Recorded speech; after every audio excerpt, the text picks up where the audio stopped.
Hello, Shriji અને અક્ષરના ધોરણ 11ના વિદ્યાર્થી મિત્રો, આજે તમારી એકમ કસોટી શરૂ થઈ રહી છે, જેની અંદર આજનું પહેલું પેપર છે રસાયણ વિજ્ઞાન. મિત્રો ધ્યાનથી સાંભળજો. રસાયણ વિજ્ઞાનની અંદર તમારા પહેલો અને બીજા પાઠમાંથી પ્રશ્નો પૂછાશે. સૂચના ધ્યાનથી સાંભળજો. પ્રશ્નપત્ર મળે મોબાઈલ પહેલાં તમારે મોટો ચોપડો હોય, ચોપડાની ક્લિપના 2 પાના કાઢી લેવાના. 2 પાનાની અંદર તમારું નામ, સ્કૂલનું નામ, પછી ધોરણ 11 વિજ્ઞાન પ્રવાહ બધું લખીને એક પેજ ઉપરથી નીચેથી લખવાનું સ્ટાર્ટ કરવાનું છે. કઈ રીતે સ્ટાર્ટ કરવાનું છે? વાલીની હાજરીમાં. વાલી હાજર ના રહી શકતા હોય તો પ્રમાણિકતાથી તમે બેસી ચોપડીના અન્ય સાહિત્ય બાજુમાં મૂકી, મોબાઈલ બાજુમાં મૂકીને એક ચીજે 25 માર્ક્સનું પેપર છે, એટલે લગભગ 1 કલાક સુધી લખવાનું.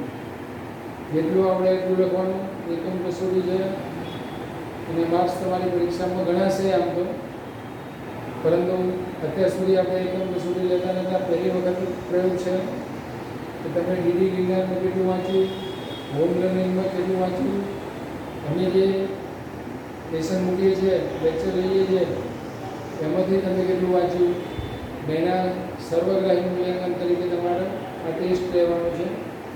બીજી સૂચના, હવે ટેસ્ટ લખી લો એટલે સ્કૂલની અંદર દિવસ યાદ રાખજો. એક દિવસ સોમવાર, બુધ અને શુક્રવારે સ્કૂલની અંદર આપી જવાનું. ઉપર અમે લેબમાં બેઠા હશું અથવા તો નીચે પણ બેઠા આવશું, એટલે એટલી પણ તમારે જમા કરી દેવાનું. બની શકે તો આજે બુધવાર થયો તો શુક્રવારે આપી જવાનું, બરાબર? કાલે નહીં આવવાનું, નહીં તો મળીશું નહીં અમે લોકો. સોમ, બુધ અને શુક્રવારે આવવાનું છે. પેપર લખી, પૂરેપૂરું પેપર લખી, પ્રમાણિકતાથી લખી એ સ્કૂલની અંદર જમા કરી દેવાનું. એટલે જે વિગતો મતલબ તમારા ક્લાસ ટીચર્સને મૂકી હશે, પેપર બી મૂક્યું હશે, તો તમારી અનુકૂળતાના સમયે 1 કલાક બેસી જવાનું, બરાબર? અને પેપર લખી દેવાનું. શુક્રવારે લગભગ 8 વાગે આપી દેવાનું. 8 થી 5 સુધી અમને આવડીએ છીએ એટલે આપી દેવાનું. હવે આપણે પહેલા ચેપ્ટરનો છેલ્લો જ ભાગ છે. ચેપ્ટર આજે આપણે પૂરું કરી દઈએ છીએ. તમારા બીજા સરે, સીજીવાળા વિદ્યાર્થીઓને ખબર છે, રમેશભાઈ સરે મતલબ લગભગ એ ચેપ્ટર પૂરું કર્યું છે. ના કર્યું હોય તો કે તમે હોમ લર્નિંગ, ડીડી ગિરનાર વગેરેની અંદર ભણ્યા છો બીજી ચેપ્ટરથી, બરાબર? તો પહેલું બીજી ચેપ્ટર તમારે ટેસ્ટ આપવાનો છે. હવે આપણે છેલ્લો પોઈન્ટ છે એની અંદર ચર્ચા કરીએ. ચેપ્ટર 1ની અંદર તો સીમિત પ્રક્રિયાની વાત કરવાની છે. તો સીમિત પ્રક્રિયામાં ઘણી પ્રક્રિયાઓમાં, કેટલીક પ્રક્રિયાઓ અથવા તો ઘણી પ્રક્રિયાઓમાં રાસાયણિક પ્રક્રિયાઓ હોય, એમાં એક પ્રક્રિયકનું પ્રમાણ બીજા પ્રક્રિયક કરતાં વધુ હોય, એટલે એકનું ઓછું હોય ને એકનું વધારે હોય, તો આ ઓછું પ્રમાણ ધરાવતા પ્રક્રિયક કે વધુ પ્રમાણ ધરાવતા પ્રક્રિયક સાથે પ્રક્રિયા કરી નિપુજ બનાવે ત્યારે ઓછું પ્રમાણ ધરાવતો પ્રક્રિયામાં વપરાઈ જાય. એટલે પ્રક્રિયા બીજો પ્રક્રિયક ગમે તેટલો વધારે હોય તો પણ પ્રક્રિયા આગળ વધતી નથી. આમ ઓછું પ્રમાણ ધરાવતો પ્રક્રિયક નિપજના પ્રમાણને શું કરે છે? બંધ કરી દે છે અથવા તો નિપજના પ્રમાણને સીમિત કરે છે. તેથી આપેલી પ્રક્રિયામાં ઓછું પ્રમાણ અથવા તો ઓછી સાંદ્રતા ધરાવતા પ્રક્રિયકને આપણે શું કહીશું? સીમિત પ્રક્રિયક. ટૂંકમાં 2 પ્રક્રિયક હોય, 3 પ્રક્રિયક હોય, તો જેનું પ્રમાણ ઓછું હોય એને આપણે સીમિત પ્રક્રિયા કહીએ. તો સીમિત પ્રક્રિયક થોડા સમય પછી પ્રક્રિયા ચાલુ થાય, વપરાઈ જાય, તો બીજા પ્રક્રિયકો હોય એનું પ્રમાણ ગમે તેટલું હોય તો પણ પ્રક્રિયા આગળ વધશે નહીં. તેથી ઓછું પ્રમાણ ધરાવતો પ્રક્રિયક લિપિડના ઉત્પાદનને સીમિત કરે છે, જે મળા પ્રક્રિયાની અંદર આપણે વાત કરી હતી એ સીમિત કરે છે. તેથી ઓછું પ્રમાણ અથવા તો ઓછી સાંદ્રતા ધરાવતા પ્રક્રિયાને આપણે શું કહીશું? સીમિત પ્રક્રિયા. એના માટે એક ઉદાહરણ આપણે લઈશું કે 50 કિલોગ્રામ નાઇટ્રોજન ગેસ અને 50 કિલોગ્રામ ડાયહાઇડ્રોજન ગેસને એમોનિયા NH3 એટલે એમોનિયા ગેસ માટે મિશ્ર કરવામાં આવ્યા. ઉત્પન્ન થયેલા NH3 ગેસની ગણતરી કરો અને આ પ્રક્રિયા પરિસ્થિતિમાં NH3 ગેસના ઉત્પાદનમાં સીમિત પ્રક્રિયા ઓળખી બતાવો. તો આપણે પ્રથમ બંનેનું ગ્રામમાં જે કિલોગ્રામમાં વજન છે અને ગ્રામમાં રૂપાંતર કરીશું, પછી એની મોલ સંખ્યા શોધીશું. તો જેના મોલ ઓછા હશે એને આપણે કહીશું સીમિત પ્રક્રિયા. તે પહેલાં આપણે NH3ના ઉત્પાદનની વિધિનું નામ યાદ રાખવાનું, મતલબ હેબરની વિધિ, જે ડાયનાઇટ્રોજન અને ડાયહાઇડ્રોજનમાંથી એમોનિયા મળે છે. તો પ્રક્રિયા આપણે લખીશું તો N2 ગેસ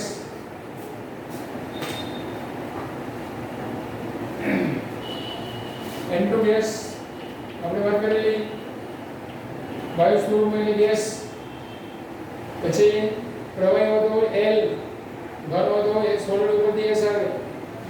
તો N2 gas plus H2 gas gives NH3 gas.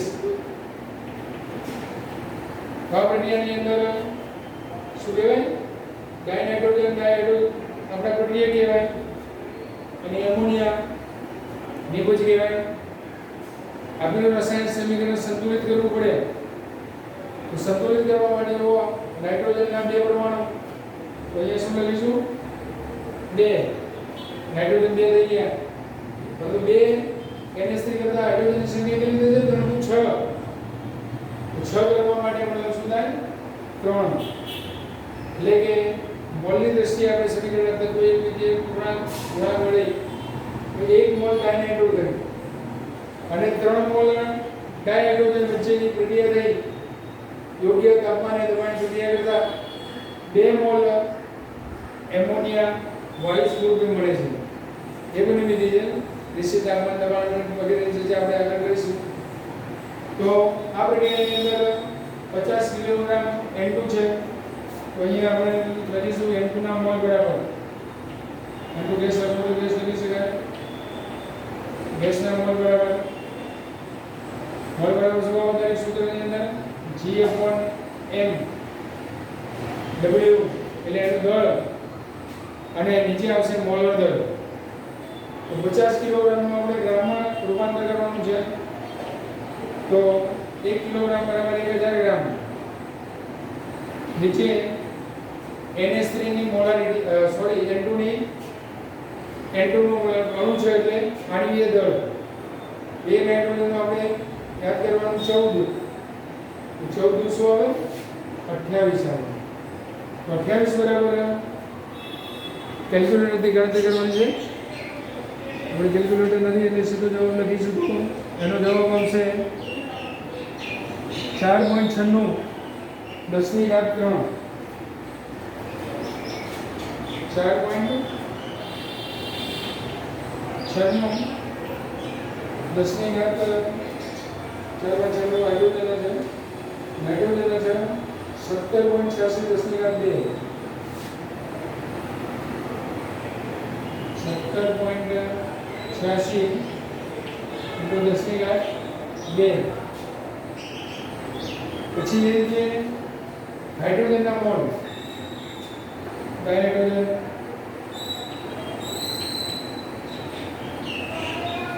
બરાબર 70 G/m એટલે એના કિલોગ્રામ છે કે 10 ગુણાકારની અંદર 1 કિલોગ્રામ એટલે ગ્રામમાં રૂપાંતર કરવાનું.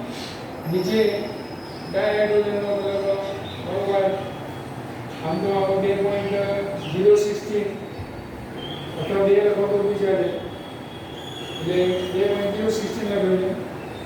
2.016 જેનો આન્સર છે 4.96 10 ની ઘાત 3 મોલ. 4.96 10 10 ની ઘાત 3 કેટલા આવશે 17.86 એટલે 10 ની ઘાત 2 એટલે કે અહીંયા 3.15 કરવું હોય શું આવશે 1.786 10 ની ઘાત 3 મોલ એટલે પ્રક્રિયા સમીકરણો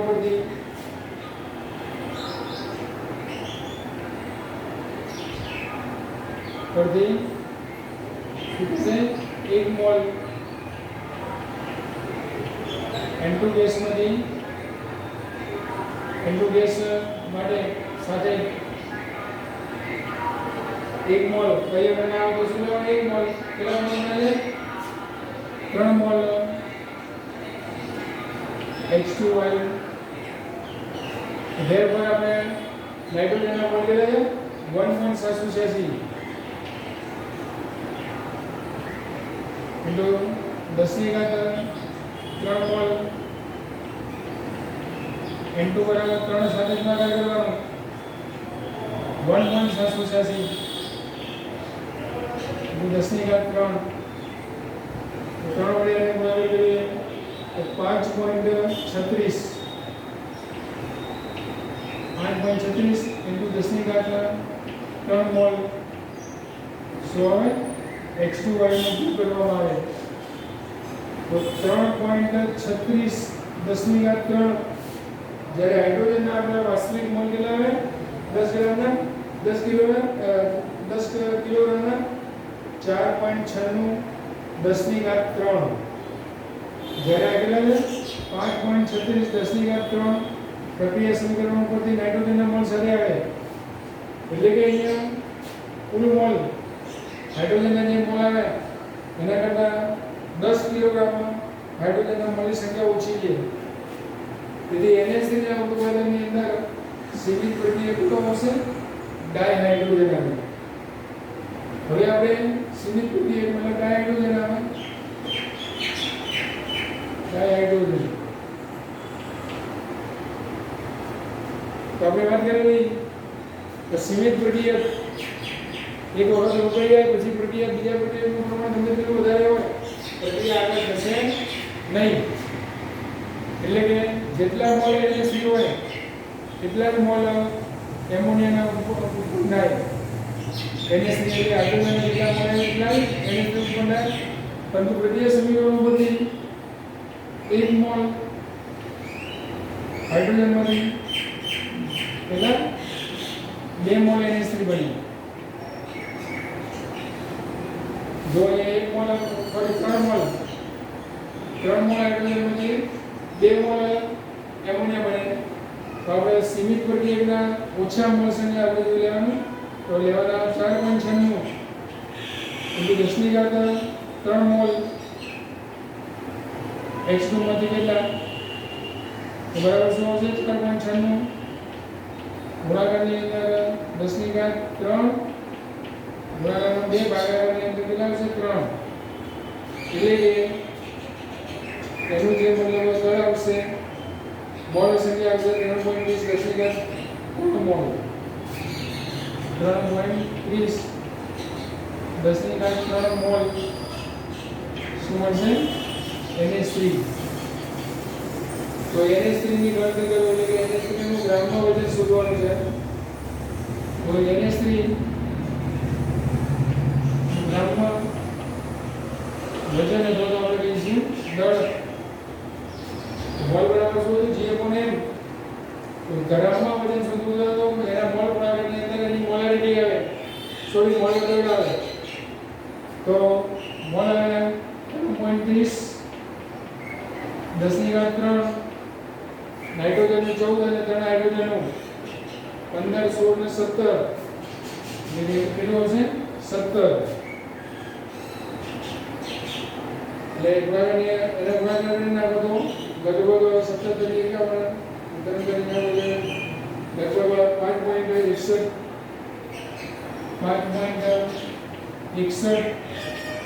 10 ની ઘાત 3 સોળસે ગ્રામ એટલે કાઢી નાખો તો 1000 ભાગવાના દસની ઘાત 3 નીચે કપાઈ જાય તો 5.61 શોષિત કેજી એમોનિયાની જરૂર પડે. બરાબર. સીમિત પ્રક્રિયા 12મા ધોરણની અંદર જે આપણે યુઝ કરીશું 2 પ્રક્રિયા 3 પ્રક્રિયાની અંદર જે પ્રક્રિયાનું પ્રમાણ ઓછું, બીજા શબ્દોમાં એ તેની સાંદ્રતા ઓછી અને આપણે શું કહીશું મોલ સંખ્યા ઓછી, તો એને આપણે કહીશું સીમિત પ્રક્રિયા. બરાબર. જો સીમિત પ્રક્રિયા ઉપર આધારિત આપણે દાખલાની ગણતરી કરી. હવે આગળ દ્રાવણની સાંદ્રતાઓ. વિદ્યાર્થી મિત્રો, દ્રાવણની સાંદ્રતાઓની અંદર દ્રાવણવાળું ચેપ્ટર તમે 12મા ધોરણની અંદર બીજું ચેપ્ટર છે દ્રાવણનું, તો ત્યાં બાકીની મતલબ આપણે સાંદ્રતાઓની ચર્ચા કરીશું. અહીંયા લગભગ આપણે 1, 2, 3 અને 4 સાંદ્રતાના એકમોની ચર્ચા કરવાની છે.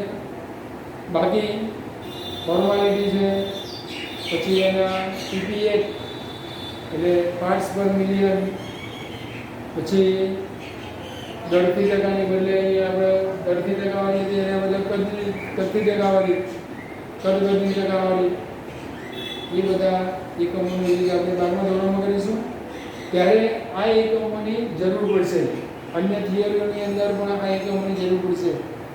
એટલે આપણે આ બરાબર ધ્યાનમાં લેવાનું નોર્માલિટીનો પણ અભ્યાસ આપણે 12મા ધોરણમાં કરીશું.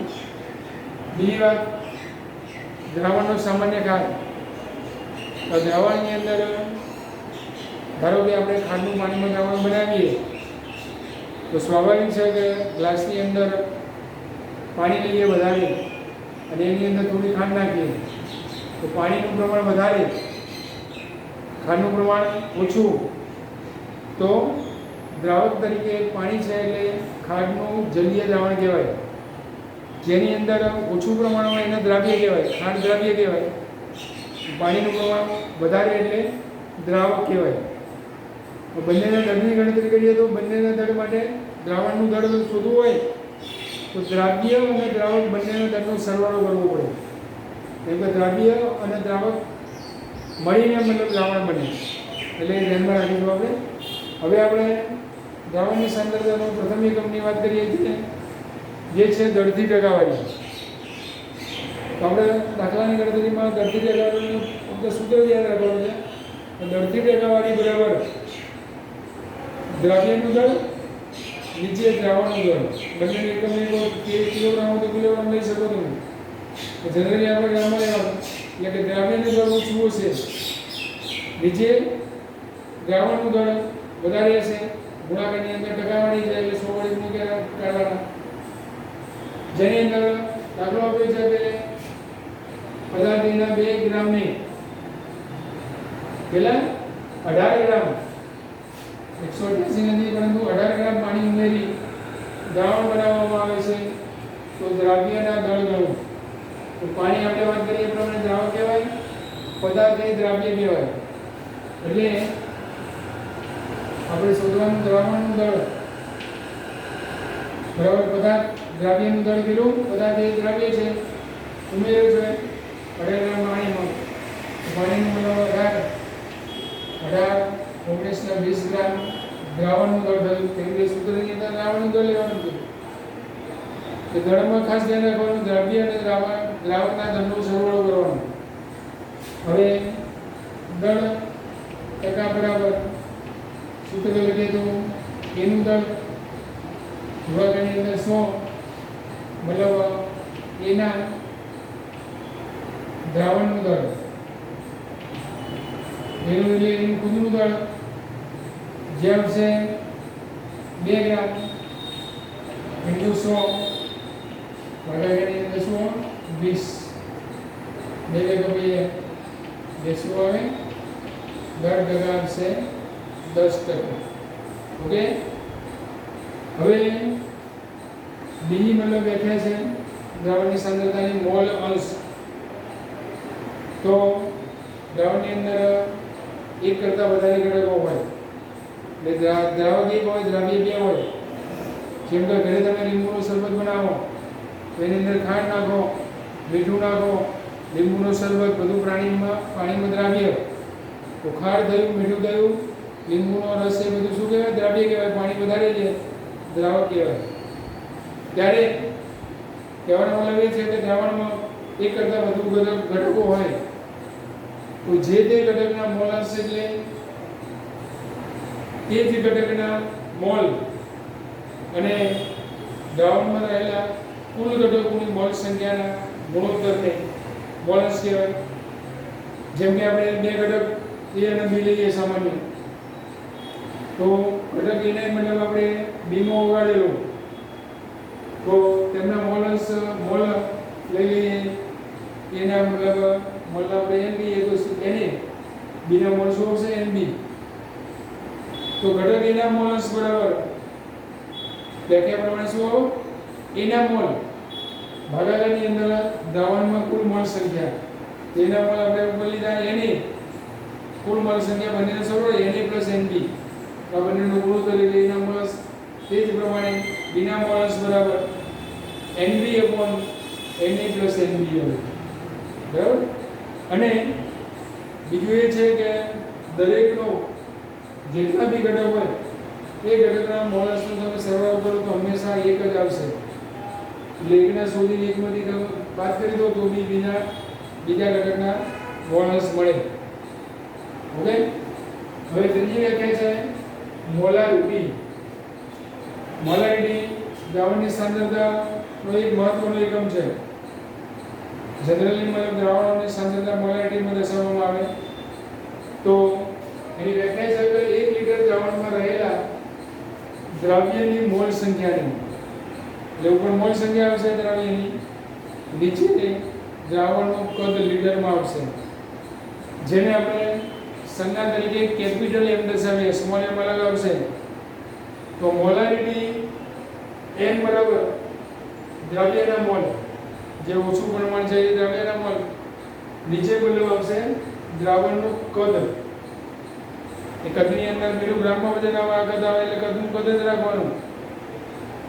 તો દ્રાવણનું કદ શેમાં આવશે? લીટરમાં. તો દ્રવ્યના મોલ આપણે દ્રાવણનું કદ મિલીમાં લઈએ તો 1 મિલી બરાબર 1000 ગ્રામ, એટલે 1000 વડે ભાગી નાખો તો કિલોગ્રામ લીટરનું છોડી મિલીમાં રૂપાંતર થાય એટલે 1000 ઉપર આવે. એટલે કે દ્રવ્યના મોલ ગુણાકારની અંદર 1000, નીચે દ્રાવણનું કદ મિલીમાં. હવે દ્રવ્યની મોલ સંખ્યા શોધવા માટે આપણે આગળ સૂત્રની વાત કરી હતી G/N. તો મોલ બરાબર G/N એટલે જે તે પદાર્થનું ગ્રામમાં દળ અથવા એના W પણ લઈ શકીએ એમ કહીએ તો માસ એક થઈ જશે, સેમ થઈ જશે. નીચે n બરાબર મોલર દળ છે. બરાબર. એટલે કે મોલારિટી નહીં પરંતુ મોલર દળ છે. અને નીચે દ્રાવણનું કદ મિલીમાં અથવા તો લીટરમાં આપ્યું તો 1000 લખવાના નહીં. તો આ રીતે મોલારિટીની વાત કરી. મોલારિટીની જેમ મોલાલિટી, જેને આપણે કહીએ સ્મોલ m, મોલારિટી, અને આ છે મોલાલિટી. બરાબર. તો મોલાલિટી બરાબર દ્રવ્યના મોલની સંખ્યા જે 1 કિલોગ્રામ દ્રાવકમાં ઓગાળેલ હોય છે તેને મોલાલિટી કહેવાય. તો અહીંયા મતલબ મોલાલિટીની અંદર શું આવતું હતું? દ્રવ્યના મોલ, નીચે દ્રાવણનું કદ લીટરનું. અહીં શું આવશે? દ્રવ્યનું દળ, દ્રવ્યના મોલ, નીચે દ્રાવકનું દળ, એ પણ શેમાં આવશે? કિલોગ્રામમાં. ગ્રામમાં લો તો પછી ઉપર 1000 ગુણવાના કાઢી લઈને સૂત્ર ગણીએ તો પણ મળી શકે કે G/M દ્રવ્યના મોલ થાય. અને અહીંયા 1000 નીચે દ્રાવકનું દળ શેમાં આવશે? ગ્રામમાં. 1000 આવ્યા એટલે ત્યાં સૂત્ર જે તે મતલબ સૂત્રનો અલગ અલગ રીતે ઉપયોગ કરી શકીએ. ખાસ કરીને મોલ અલગ શોધી નાખો પછી આ સૂત્રનો ઉપયોગ કરો તો બી ચાલે. મોલની બદલે ગ્રામ અને મોલર દળ લઈને પણ ગણતરી કરી શકાય. તો આના આધારિત દાખલાઓ છે કે બંનેની મતલબ આધારિત એક દાખલાઓ છે જે તમે સ્વાધ્યાયની અંદર ઉદાહરણની અંદર જોઈ લેશો તો સૂત્રનો ઉપયોગ કરીને આપણે એની ગણતરી કરી શકીશું. તો અત્યારે આપણે બીજા પેપરને પૂર્ણ કરીએ છીએ. તો આજનું લેક્ચર પૂરું થાય છે. ખાસ એકમ કસોટીની બાબતો ધ્યાનમાં આપી સાથે સાથે શરીરમાં વ્યક્તિના તમને જે બધી વિગતો આપી છે એટલે વાંચી અનુસરીને પેપર આવ્યું હોય તો શાંતિથી અમે આજનું ભણાવ્યું હોય આપણે તમે ભણ્યા તો એ ઉપયોગ કરીને શાંતિથી પેપર આપ્યું. એકમ કસોટીના પેપર માટે બધા જ વિદ્યાર્થીઓને મારા તરફ best of luck. Okay, thank you.